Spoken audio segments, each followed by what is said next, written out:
Dobrý den, jmenuji se Hana Laciková a provozuji internetový obchod Charming.cz.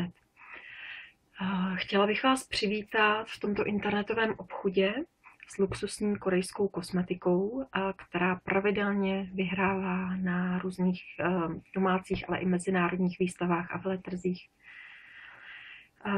Je to kosmetika, která v posledních letech doslova dobývá Evropu.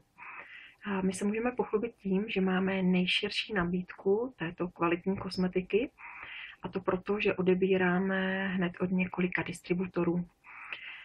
Možná by vás zajímalo, proč jsem se rozhodla prodávat právě tuhle kosmetiku a ne jinou. V době, kdy jsem se s ní setkala, tak jsem ještě neměla tušení, že je takhle vysoce oceňovaná. Setkala jsem se na ní na dámském víkendu, kam jsem se dostala se svojí, který jsem dopřála sobě, svojí mamince a své sestře. A moje maminka má velice citlivou pleť a v rámci toho dámského víkendu bylo také ošetření právě touto kosmetikou.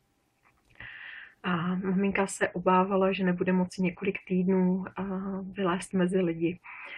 Její obavy se nenaplnily a maminka měla úplně nádhernou pleť. My se sestrou jsme samozřejmě byli také velice spokojené a tak jsme si každá nakoupili různé přípravky. Po nějaké době nám začaly tyto přípravky docházet a tak jsme hledali, jakým způsobem si je zase pořídit. Vlastně jet zase takovou dálku do města, kde jsme si ty výrobky původně nakoupili, tak se nám zrovna v té době nehodilo. A tak jsem začala zjišťovat, kde by se ta kosmetika dala, vlastně, kde bych si ji mohla pořídit blíže tady k nám. No a přišla jsem tak na distributora a v té době mi zároveň končila přerušené podnikání. A já jsem se rozhodla, že si pořídím e-shop. Protože jsem v té době také odcházela na mateřskou a měla jsem dojem, že miminko bude stále spínkat a já budu mít spoustu času a budu se na mateřské nudit.